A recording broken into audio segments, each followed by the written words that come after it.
오늘도 저와 여러분의 가정, 자녀, 그리고 하시는 모든 일들마다 하나님의 돕는 손길로 함께 하시길 주님의 이름으로 축복합니다. 오늘 본문은 이스라엘 백성들이 출애굽을 하고 애굽을 탈출해서 첫 번째 겪게 되는 전쟁입니다. 상대는 아말렉입니다. 에서의 후손이고요. 아주 전쟁에 능해서 이스라엘 백성을 끈질기게 괴롭혔던 족속이 이 아말렉 족속입니다.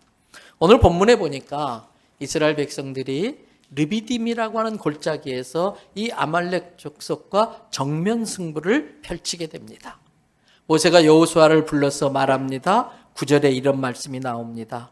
모세가 여호수아에게 이르되 우리를 위하여 사람들을 택하여 나가서 아말렉과 싸우라. 내일 내가 하나님의 지팡이를 손에 잡고 산 꼭대기에 서리라. 급하게 애굽을 탈출한 이스라엘 민족은 말 그대로 오합지졸들이었습니다. 전쟁으로 단련된 아말렉을 이길 수가 없습니다. 전쟁이 시작됐습니다. 당연히 이스라엘이 밀립니다.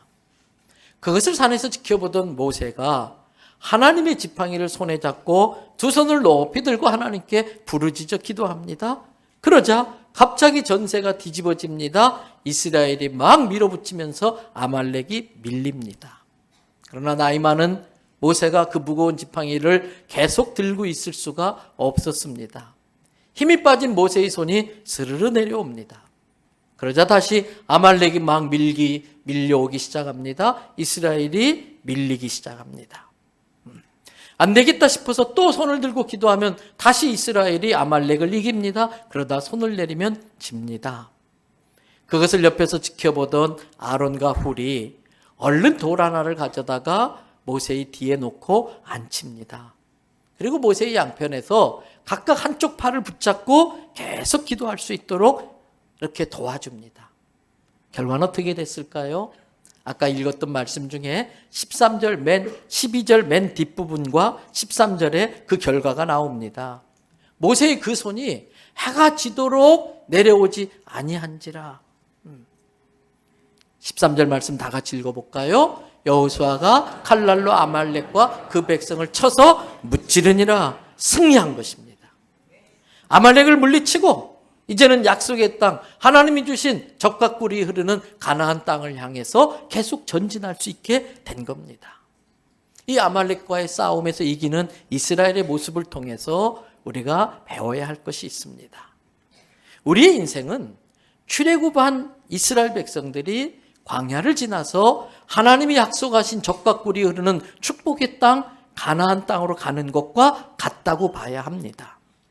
이스라엘 백성들이 출애굽해서 제일 먼저 홍해를 건넜습니다.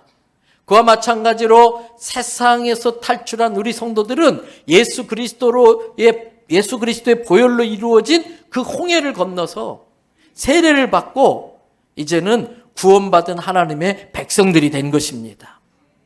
우리의 남은 인생은 이제 천국을 향해서 광야 같은 이 세상을 통과하며 살아가야 하는 이스라엘 백성들의 삶과 같다고 할 수 있을 것입니다. 광야에는 추위가 있습니다. 배고픔이 있습니다. 광야에는 독사가 있고 전갈이 있습니다. 광야에는 호시탐탐 기습을 노리는 아말렉 같은 사단의 공격이 있습니다. 그럼에도 불구하고 우리는 이 광야 같은 길을 포기할 수 없습니다. 어렵다고 돌아설 수 없습니다. 도로 애굽으로 갈 수 없습니다. 모든 어려움을 이겨내고 하나님이 우리를 위하여 예비하신 저 하늘나라까지 가야 할 줄로 믿습니다. 오늘 우리는 본문을 통해서 현실적으로는 상대가 될 수 없는 이스라엘이 어떻게 그 강한 아말렉을 이겼을까? 그 원리를 배워야 할 것입니다. 그 원리들이 무엇일까요? 다시 한번 본문 9절을 봅니다. 이번에는 여러분의 목소리로 같이 한번 읽어보십시다. 모세가 여호수아에게 이르되 우리를 위하여 사람들을 택하여 나가서 아말렉과 싸우라. 내일 내가 하나님의 지팡이를 손에 잡고 산 꼭대기에 서리라. 두 가지입니다. 첫째는 하나님의 지팡이입니다. 하나님의 지팡이를 손에 꼭 쥐는 것입니다. 여기서 하나님의 지팡이가 의미하는 게 뭘까요? 이 지팡이는 모세가 호렙산에서 모세야, 내가 저 애굽에서 신음당하고 있는 고통당하는 내 백성들의 신음소리 들었다. 저들을 구해줘야겠다. 네가 가서 해라. 아이 하나님 나 못해요. 그랬을 때 하나님께서 모세에게 말합니다. 너 손에 든 거 있지? 예, 여기 지팡이요. 그거 한번 던져봐. 뱀으로 변합니다. 모세가 기겁을 하고 피합니다. 그때 그 두려워하는 모세에게 하나님이 또 말씀하세요. 모세야, 그 꼬리 한번 잡아봐. 잡았더니 보잘것없는 막대기 지팡이로 바뀌고 마는 거예요. 두려움에 떠는 모세에게, 두려움에 떨어서 하나님의 부르심, 그 소명을 거부하던 모세에게 힘을 내라고, 내가 너와 함께하면 네가 능력 있는 사역자가 될 수 있다고 용기를 주기 위해서 보여주시는 장면이에요. 자, 우리가 직접 말씀으로 확인해 보겠습니다. 그 이 내용이 출애굽기 4장에 나옵니다. 출애굽기 4장 2절부터 4절. 여호와께서 모세에게 이르시되, 모세야, 내 손에 있는 게 무엇이냐? 하나님, 보잘것없는 지팡이입니다. 3절, 그것을 땅에 던져라. 땅에 던졌더니 뭐가 됐어요? 뱀이 됐어요. 모세가 기겁을 하고 그 뱀을 피합니다. 4절, 다시 말씀합니다. 꼬리 잡아라. 잡았더니 지팡이가 됩니다. 여기서 뱀은, 대부분의 성경에서 뱀은 사탄을 의미합니다. 별 볼 일 없는 지팡이도 내가 무서워서 떨 수밖에 없는 뱀같이 되어서 너를 두렵게 할 수 있지만, 실은 우리를 두렵게 하는 이 세상의 많은 것들이 영적인 관점에서 보면 보잘것없는 것들임에도 불구하고 우리는 그것에 두려워할 수밖에 없습니다. 그런데 모세야, 내가 너와 함께 할 거야. 너 그거 한번 집어봐. 두려워서 피했던 그 뱀이 자기 손에 붙들리는 막대기가 되는 걸 보여주는 퍼포먼스입니다. 여러분 아십니까? 그런데 우리에게도 하나님이 지어주시는 지팡이가 있습니다. 그것은 곧 하나님의 말씀입니다. 그렇습니다. 하나님의 말씀이 인생 광야길을 가는데 우리 손에 들려주신 하나님의 지팡이입니다. 이 말씀의 지팡이가 우리 손에 들려있다면 인생 광야길에 만나는 어떤 아말렉도 이길 수 있다는 걸 믿으시기 바랍니다. 말씀의 지팡이를 굳게 붙잡으시기 바랍니다. 이 하나님의 말씀이 내 인생 광야길에서 만나는 아말렉을 이기게 하는 힘과 능력이 되는 것입니다. 그리고 두 번째는요, 그 지팡이 붙들고 산 꼭대기 올라가 하나님께 부르짖어 기도하는 것입니다. 오늘 본문에 보면 모세가 산 꼭대기에 올라갔습니다. 산 꼭대기에 올라간 건 어떤 의미일까요? 그만큼 하나님께 조금이라도 더 가까이 나아가서 하나님 앞에 간절히 매달리겠다고 하는 의지의 표명인 것입니다. 사랑하는 성도 여러분, 우리의 인생에 아말렉이 나타날 때에 가장 먼저 해야 할 일은 기도의 산에 올라가는 것인 줄로 믿습니다. 내게 어떤 재정적인 위기가 닥쳐왔어요. 돈 많은 부자 친척 찾아다닐 것이 아닙니다. 아는 은행 관계자 찾아다닐 것이 아닙니다. 가장 먼저 이 예배당에 와서 십자가 앞에 엎드려야 할 줄로 믿습니다. 이 예배당이 하나님께서 우리에게 허락하신 기도의 산인 것입니다. 모세가 산 꼭대기에서 하나님의 지팡이를 손에 들고 기도한 것처럼 우리가 이곳에서 약속의 말씀을 붙들고 기도할 때에 사단과의 전쟁에서 승리할 줄로 믿습니다. 오늘 설교의 제목이 무엇입니까? 설교의 제목이 내가 있어야 할 곳. 광야 같은 인생을 살면서 우리 삶에 아말렉이 나타나면 가장 먼저 해야 할 것은 내가 찾아갈 곳이 어디인가를 아는 겁니다. 내가 있어야 할 곳이 어디인가를 알고 그 있어야 할 곳에서 내가 해야 될 일이 무엇인지를 알고 그 일을 하는 것입니다. 모세는 위기의 때에 자기가 있어야 할 곳을 알았습니다.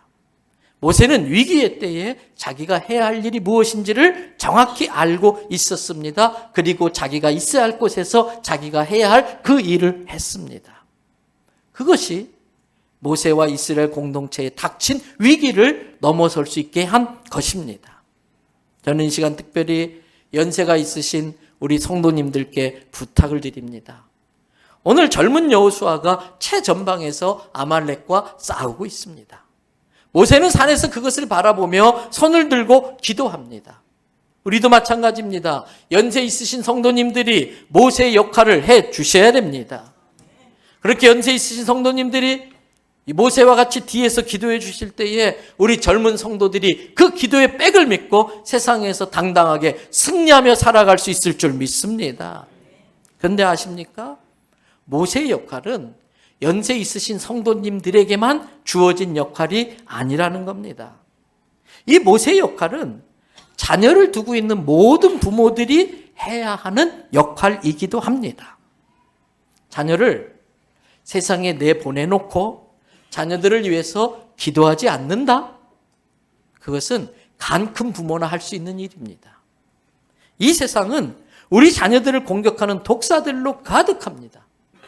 이 세상은 우리 자녀들이 한눈 팔게 만드는 온갖 유혹들이 도처에 널려져 있습니다. 특별히 이 디지털 세상에, 이 AI 시대에 우리 자녀들은 멀리 가지 않고도 얼마든지 손에 들고 있는 스마트폰 같은 걸 통해서 사단의 유혹에 노출될 수밖에 없는 상황이 있습니다. 그거 막을 길이 없습니다. 그러나 진짜 영적 세계의 힘을 믿는다면 그런 자녀들을 위해서 기도하면 되는 겁니다. 제가 요즘 자주 드리는 말씀이지요. 눈에 보이지 않는 영적 세계가 눈에 보이는 물질 세계를 지배합니다. 눈에 보이는 물질 세계는 눈에 보이지 않는 영적 세계의 영향을 받을 수밖에 없는 것입니다. 내 영혼이 잘 돼야 범사가 잘 되고 강건해진다고 하는 것은 변함없는 영적 진리인 것입니다. 그러면 세상의 모든 부모들은 자녀들을 위해서 하나님이 주신 약속의 말씀을 붙들고 산꼭대기에 올라가 기도해야 될 책임이 있습니다. 제가 젊은 부부들을 전도할 때에 그런 이야기를 자주 합니다. 당신이 예수 믿고 구원받는 것 정말 필요합니다. 그런데 거기에 당신이 예수 믿어야 될 또 다른 이유가 있습니다. 당신들의 자녀들을 위해서 예수님의 보혈로 덮는 기도를 해야만이 이 악한 세상에서 당신의 자녀들이 잘못되지 않고 바로 클 수 있기 때문입니다. 이스라엘 백성들이 자기들보다 훨씬 강한 아말렉 군대를 이길 수 있었던 것은 모세가 있어야 될 곳에서 모세가 해야 할 자기 일을 해줬기 때문인 것입니다. 그러나 그것만으로는 부족합니다. 더 필요한 것이 있습니다. 그게 본문 12절입니다. 우리 12절 다 같이 함께 읽습니다. 모세의 팔이 피곤함에 그들이 돌을 가져다가 모세 아래에 놓아 그가 그 위에 앉게 하고 아론과 훌이 한 사람은 이쪽에서 한 사람은 저쪽에서 모세의 손을 붙들어 올렸더니 그 손이 해가 지도록 내려오지 아니한지라. 그 대단한 모세도 피곤할 때가 있습니다. 그 엄청난 능력을 행했던 모세도 앉고 싶을 때가 있습니다. 그 능력의 모세도 힘들어서 팔이 내려올 때가 있습니다. 그때 아론과 훌이 모세가 앉을 만한 돌을 가져다 줍니다. 양쪽에서 내려오는 팔을 붙잡아 줍니다. 성도 여러분, 이것이 가정의 모습이 되어야 됩니다. 이것이 교회의 모습이 되어야 됩니다. 이 세 사람이 보여주는 그 모습이 가정과 교회의 모습인 것입니다. 성도 여러분, 남편도 지칠 때가 있습니다. 아내도 다 내려놓고 주저앉아 버리고 싶을 때가 있습니다. 우리의 부모님들은 천하장사 마징가 제트가 아닙니다. 부모님들도 울고 싶을 때가 있습니다. 부모님들이 울지 않는 게 아닙니다. 들키지 않을 뿐입니다. 자식들 모르게 뒤에서 부모님들도 울고 있을 때가 있다는 걸 아셔야 됩니다. 부모님만 그런 게 아닙니다. 여기 있는 목사도 힘들 때가 있습니다. 지칠 때가 있습니다. 외로울 때가 있습니다. 격려가 필요하고요. 위로가 필요합니다. 여러분, 목사도 사람인지라 실수할 때가 있습니다. 인간은 누구나 실수하지요. 실수투성입니다. 내가 평생 실수하지 않을 자신이 있다면 모를까? 우리는 서로의 실수를 웃어줄 수 있어야 됩니다. 세상 모든 사람들에게는 앉아 쉴 만한 돌이 필요합니다. 세상 모든 사람들에게는 옆에서 손을 꼭 잡아줄 수 있는 사람이 필요합니다.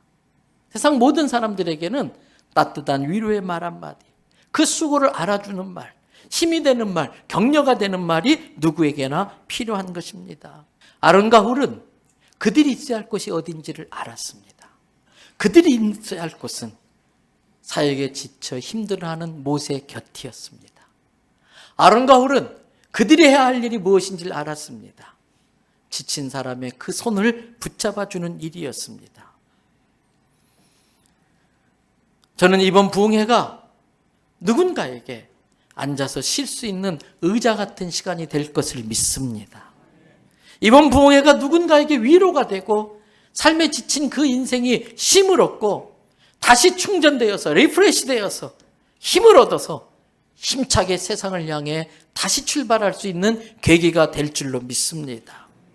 오늘 예배가 마치고 나면 여러분의 위로가 필요한 사람이 누군지를 생각해 보세요.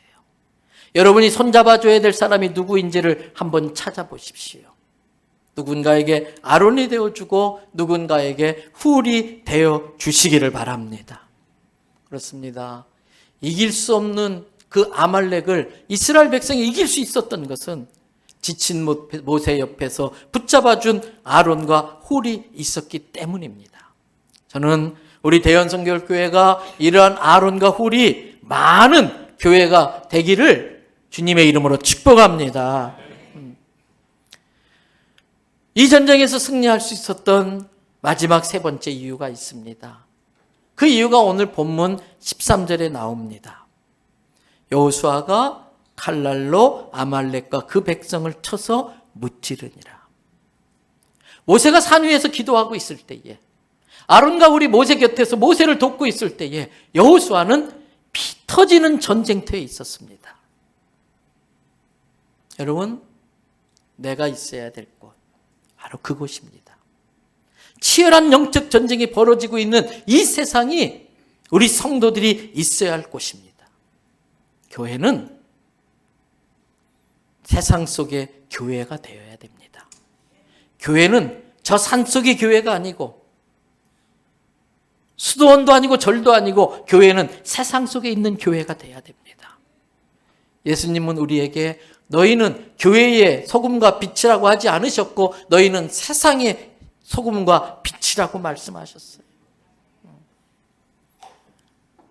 세상에서 좀 잘 나가는 분에게 전도한 적이 있었습니다. 교회에 나오시고 같이 신앙생활 하시지요. 그분이 저에게 말씀하셨습니다.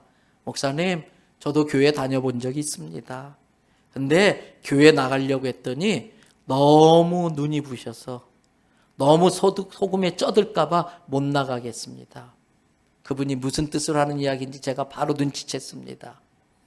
예수님은 우리 보고 세상의 소금이라고 그랬는데 교회 안에 모여가지고 득실득실거리면서 내가 더 짜다고 자기 자랑하고 있고 너희는 세상의 빛이라고 그랬는데 교회 안에서 내 빛이 더 밝다고 눈부시다고 자랑하고 있으니까 소금에 쪄들까 봐 또는 눈이 부셔서 못 가겠다고 하는 이야기 아닙니까? 아닙니다. 우리는 더 이상 교회에서 손 들고 기도하기만 하면 하나님이 다 알아서 해줘. 아닙니다. 교회에서 손 들고 기도하기만 하면 하나님이 다 알아서 해줘. 아닙니다. 기도한 그 고백대로, 기도한 내용대로 이제는 기도를 마치고 세상을 향해 나가야 되는 겁니다. 그 일은 피하고 싶은 일입니다. 왜? 피 터지는 일이기 때문에. 모르는 체 하고 싶을 때가 많습니다. 왜? 힘든 일이기 때문에. 그래서 성도들이 직장에서 자기가 교회 나간다는 걸 밝히려고 하지 않습니다. 자기가 예수 믿는 사람이라는 걸 밝히고 싶어 하지 않습니다. 왜? 밝히고 나면 내가 손해볼 것 같고 양보해야 될 것 같고 예수 믿는다는 걸 밝히면 왕따 당할 것 같고 두려워서 그렇게 하지 않습니다. 그러나 더 이상 그러면 안 됩니다. 이제는 당당히 내가 예수 믿는 사람이라는 걸 커밍 아웃 해야 됩니다. 예수 믿는 게 잘못된 일입니까? 교회 다니는 게 부끄러운 일입니까? 더 이상 숨겨서는 안 됩니다. 숨어서는 안 됩니다. 회사에서 일하는 시간 아니지만 안 되지만은 쉬는 시간엔 당당히 성경책 펴놓고 읽을 수 있어야 됩니다. 회식 자리에 피하지 마십시오. 회식 자리에도 참석하셔서 술은 마시지 않지만 안주는 많이 드시고요. 교회가 잘하는 일을 당당하게 알려야 됩니다. 그리고 정말 손을 붙잡아줘야 된다고 느껴지는 그 사람, 내가 다정히 찾아가서 차 한 잔을 대접하고 때로는 밥 한 끼를 대접하면서 얼마나 힘드시냐고, 저랑 같이 한번 교회 가보시지 않겠냐고 사양을 하면, 아이고 다음에 그럼 꼭 같이 갈 수 있도록 해보십시다. 제가 내일 새벽부터 과장님이 위해서 기도해 드릴게요. 여러분, 나 안 믿어. 나를 위해 그런 기도 안 해도 돼. 기도 안 해도 돼. 이렇게 말하지만 고마워해요. 그리고 오늘 또 한 분이 저한테 와서 기도 부탁하더라고요. 전에는 그분의 스타일이 그렇게 머리 내밀고 안수기도 받는 그러한 스타일의 신앙이 아니었었어요. 근데 인생은 항상 자기 힘으로 감당하지 못하는 어떤 순간이 오게 돼 있어요. 그때가 지난주 설교처럼 예수 믿을 수 있는 그 위기가 절묘한 위대한 기회가 될 수 있는 것입니다. 때문에 우리는 기회 있을 때마다 함께 교회 가고 함께 예수 믿자고 권해야 되는 겁니다. 세상 안에서 사탄의 일들을 대적하는 여호수아 같은 성도들이 많아져야 됩니다. 저는 우리 교회 청년들 별칭을 붙여줄 때에 원래 의미는 예수 전하는 사람, 그런 의미에서 예전사라고 별칭을 붙여줬어요. 그러나 말 그대로 우리 청년들이 하나님의 영광을 위해 이 세상에서 치열하게 싸울 수 있는 예수의 전사들이 되기 바라는 마음으로 예전사란 이름을 붙여준 겁니다. 저는 우리 교회 모든 성도들이 이번 부흥회를 통해 복음의 전신갑주로 무장되어지시기를 바랍니다. 어떤 사단의 공격도 일격에 물리칠 수 있는 주의 강한 용사가 되길 바랍니다. 에베소서 6장 10절에서 17절의 말씀을 보십시다. 끝으로 너희가 주 안에서와 그 힘의 능력으로 강건해져야 되는데, 11절, 그 이유는 마귀의 간사한 계교를 능히 대적하기 위해서다. 그 마귀의 간사한 계교를 능히 대적하기 위해서는 하나님의 전신갑주로 무장을 해라. 왜냐하면 12절, 우리들의 싸움은 혈과 육의 싸움이 아니고 통치자들과 권세들과 이 어두움의 세상 주관자들과 하늘에 있는 악한 영들을 상대해서 싸우는 영적 싸움이기 때문이라는 거예요. 그러므로 13절, 하나님의 전신 갑옷을 취해라. 이는 악한 날의 마귀의 공격을 너희가 능히 대적하고 모든 전쟁을 치른 후에 당당히 승자로 서기 위함이다. 그렇게 되려면 14절, 진리로 허리를 질끈 동여매고 가장 중요한 심장을 보호하는 호심경, 하나님의 말씀을 붙이고 펄펄 날아다닐 수 있도록 평안을 주는 복음의 신발을 신고서, 그리고 16절에 어떤 사단의 공격도 막아낼 수 있는 믿음의 방패를 가지고 우리를 향해서 쏘아대고 있는 모든 악한 자의 불화살들을 다 무기력하게 소멸시키고, 17절, 흔들리지 않도록 그 믿음에 설 수 있게 구원의 투구와 성령의 검, 말씀, 하나님의 말씀을 무장하라고 하는 거예요. 성도 여러분, 세상은 영적 전쟁터입니다. 그러나 두려워하지 말고 물러서지 말고 당당히 맞서 싸우시기 바랍니다. 예수 믿는 걸 부끄러워하지 말고 예수 믿는 걸 부럽게 만드시기를 바랍니다. 모세가 손에 하나님이 주신 지팡이를 들고 산꼭대기에 올라간 심정으로 이번 부흥회를 참석하시기 바랍니다. 혼자 오지 말고 앉을 돌이 필요한 사람, 내가 손잡아 주어야 될 그 사람을 데리고 오시기 바랍니다. 특별히 자녀들을 이 앞자리에 앉혀서 자녀들부터 먼저 은혜 받게 만드시기 바랍니다. 그리고 이번 집회를 통해 내가 다시 한번 복음의 전신갑주로 무장해서 이 세상에서 영적 정리에 승리하여 하나님 앞에 영광 올려드리는 우리 모든 성도 되기를 주님의 이름으로 축복합니다.